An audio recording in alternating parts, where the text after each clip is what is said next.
In the last video, we took a look at the early history of the Phoenician city of Sidon. In this one, we'll take a look at one of its neighbors, Tyre. Before we begin, I'd like to take a few moments to thank the sponsor of this video, Endel. Now, Endel is this really cool app that takes everything we know about sound and combines it with cutting-edge AI technology to create real-time, personalized soundscapes that are designed to help you relax, focus, and sleep. These real-time and personal inputs can include one's location, the weather, even your heart rate, to create the most soothing soundscape for you. Endel works on your phone, tablet, iWatch, and all related devices, so you can pretty much use it anywhere. Since I've been using Endel for the past couple of weeks, I myself have definitely experienced much better sleep, which I'd estimate has helped to at least double my productivity. So, if Endel sounds, no pun intended, like something you'd be interested in, you can try it out for free. The first 100 people to download Endel with the link in the video description will get a free week of audio experiences. So check it out and be on your way to better focus, relaxation, and sleep with Endel. Like Sidon and Byblos, Tyre is a Canaanite or Phoenician city.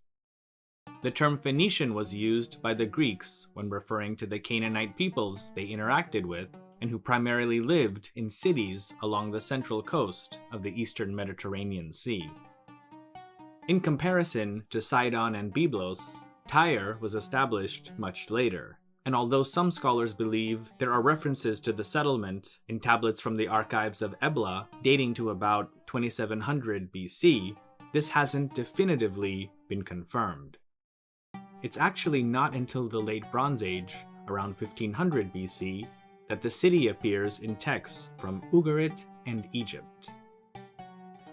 The ancient political entity that we know of as Tyre was actually made up of two components: the city of Tyre itself, which was on an island just 2 kilometers off the coast of Canaan, and another part on the mainland itself called Usha, which supplied Tyre with food and resources. The Egyptians called Tyre Suru, and during the New Kingdom era, the city was one of Egypt's most important vassal states in the Levant. It was also one of the wealthiest. Tyre appears several times in the well-known collection of diplomatic correspondence known as the Amarna letters. In one such letter, the city's then ruler or prince, Abimelki, writes to Pharaoh Amenhotep IV, better known as Akhenaten, to inform him of the alleged disloyalty of Egypt's other Canaanite vassals, most notably the ruler of Sidon, Zimreda. We actually briefly met both Abimelki and Zimreda in the previous program on Sidon, which I'll link to in the video description.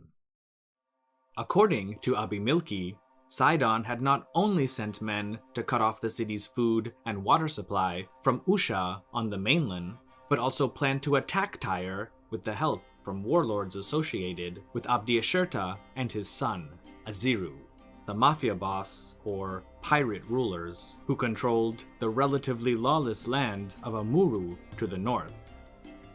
In one of his letters to the pharaoh, Abimelki tells him the following: "Furthermore, since the departure of the troops of the king, my lord, from me, the ruler of the city of Sidon does not let me or my men go down to the land to take wood supplies or to take water for drinking. He killed one man, and he took another. 80 shekels, tax for my men, Zimreda, the ruler of the city of Sidon, and the criminal, Aziru, have taken." Though Sidon and the warlords of Amuru proved to be Tyre's great regional rivals, the relationship with Byblos was generally a much more cordial one. In fact, its longtime ruler, Ribhada, was related, at least through marriage, though some also say by blood, to the ruler and prince of Tyre, though whether or not this individual was Abimelki can't be confirmed. What we do know from Ribhada's letters to Akhenaten is that things got so bad in Tyre that its people, supposedly instigated by Abdiashirta, murdered their ruler, who was also married to Ribhada's sister. The letter from Ribhada, outlining this incident, goes as follows. I made a marriage alliance with the city of Tyre. They were in good relations with me. Behold, they killed their city ruler with my sister and her children. I had sent the daughters of my sister to Tyre, away from Abdiashurta, and they killed him with my sister and his house. Tyre ended up surviving the political instability of the Amarna period, as well as attacks from Hittite forces that sought to wrestle control of the region from Egypt. The city remained a vassal of Egypt until the end of the events of the Late Bronze Age collapse. Like Sidon and Byblos, the city seems to have remained unharmed during a time when most other major cities in the eastern Mediterranean were being devastated by the roving bands of migrants and marauders that historians conveniently call the Sea Peoples. In fact, after the Bronze Age and into the early Iron Age, Tyre outshined cities such as Sidon to become the most prosperous and influential of all the Phoenician cities. By 900 BC, it had trading links and colonies on the nearby island of Cyprus, and was sending ships to explore and trade with the peoples of northern Africa, Sicily, southern France, and Spain, just to name a few. In many of these places, the Tyrians set up trading posts, if not full-fledged colonies, the most famous of which was Carthage, today on the coast of Tunisia. Despite Tyre's success and fame, politically, it and other Phoenician cities were subservient to Assyria after the 8th century BC. The Neo-Assyrian kings, though, didn't want to interrupt the lucrative trade that cities such as Tyre engaged in so well, especially since now they benefited from it. And so, as long as the rulers of Tyre accepted Assyrian overlordship and paid the required tribute demanded of them, they were granted a good deal of autonomy relative to other areas under Assyrian control. However, any refusal to meet their tribute obligations or attempts to resist Assyrian authority was met with harsh punishments, including the deportation of the local population elsewhere. For the most part, the Tyrians were too busy making money to join the rebellions of their neighbors, and the tribute that they did offer to the Assyrians was sporadic and not too overbearing. But around 700 BC, when the Assyrian king Sennacherib changed the rules and demanded regular annual tribute, Tyre, along with other Phoenician cities, rebelled in full force. Sennacherib took Usha, but left the island of Tyre alone, since taking it over would have required a significant number of men that were needed to subdue rebellions elsewhere, such as in Lachish and Jerusalem. Still, war was bad for business, and though Tyre could rely somewhat on its overseas colonies and trading posts for support, being cut off from the mainland, especially Usha, substantially hurt the city economically. And so, Tyre's ruler, a king named Baal, made a treaty with Sennacherib's son and successor, Esarhaddon. In it, King Baal had to acknowledge that he was Esarhaddon's and Assyria's loyal servant, but in return, he was given control of several ports, including Byblos, Akko, and Dor. Perhaps Baal's dignity was worth more to him than these lands, because eventually, he broke his oath of fealty to Esarhaddon and joined forces with Egypt and its Kushite pharaoh, Taharka, to oust the Assyrians from the region. Baal's betrayal was noted by Esarhaddon in an inscription. In the course of my campaign, I set up fortifications against Baal, the king of Tyre, who trusted his friend Taharka, the king of Cush, and kept answering me with insolence.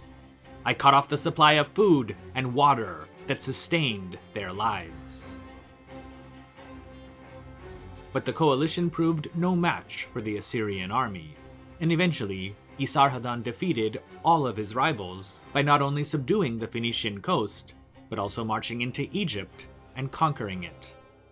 Another one of his inscriptions states, I conquered Tyre, which is in the midst of the sea, and took away all of the cities and possessions of Baal, its king, who had trusted in Taharka, king of Cush. Whether or not Esarhaddon actually conquered the island of Tyre is debated, because just a few years later, under Assyria's next king, Ashurbanipal, the city rebelled yet again under the same king, Baal. This time, though, the Assyrians seem to not only have cut off Tyre by land, but blockaded it by sea as well. Baal offered his allegiance to Ashurbanipal and Assyria yet again, and this time it might have been for good. In an inscription, Ashurbanipal tells us his side of the story. "In my third campaign, I marched against Baal, king of Tyre, who lives on an island amidst the sea, because he did not heed my royal order, did not listen to my personal commands. I surrounded him with redoubts, seized his communications on sea and land. I thus intercepted and made scarce their food supply, and forced them to submit to my yoke. He brought his own daughter and the daughters of his brothers before me to do menial services. At the same time, he brought his son, Milki, who had not yet crossed the sea, to greet me as my slave. I had mercy upon him, and returned him the son, the offspring of his loins." When the Neo-Assyrian Empire finally fell around 610 BC, most, if not all of its former territories in the Levant were taken over by the Neo-Babylonian Empire. According to the historian Josephus, Tyre withstood the assaults of the Babylonian king Nebuchadnezzar II for 13 years. Eventually, the two sides came to an agreement whereby Tyre would be given some autonomy and be ruled by its own kings in exchange for the Tyrians providing ships for the Babylonian navy.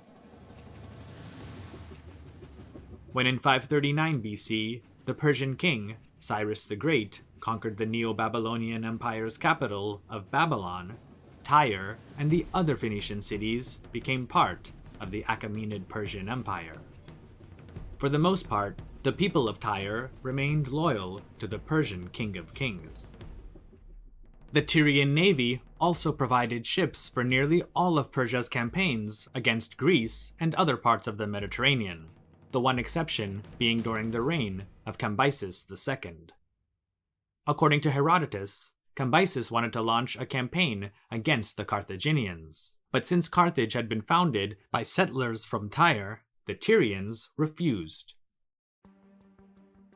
According to the ancient historian Diodorus Siculus, Tyre was part of a rebellion during the reign of Artaxerxes III, but resolutely stepped back into the Achaemenid fold once Sidon, whose king was the revolt's leader, was brutally suppressed. Tragedy struck Tyre in 332 BC when Alexander of Macedonia came to Phoenicia. The historian Arrian tells us, "Thence he proceeded towards Tyre, and on the way, Tyrian envoys met him, sent by the community to say that Tyre had decided to accept Alexander's orders." However, when Alexander wished to offer a sacrifice to Heracles in Tyre's great temple, he was refused. Insulted and outraged, Alexander vowed to take the city.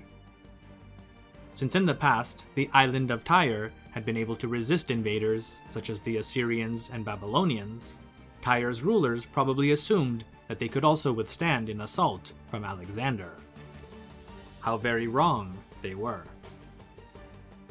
After what was reportedly a 7-month-long blockade and siege, during which he had his men build a causeway from Usha to the island, Alexander finally entered Tyre and killed many of its inhabitants. The 30,000 or so Tyrians who survived were sold into slavery, after which Alexander was finally able to make his sacrifice. Eventually, the city was rebuilt and became an important port during the Seleucid era, but by then, Tyre's Canaanite-Phoenician identity had all but disappeared. The city had been completely Hellenized by the time the Romans annexed it in 64 BC.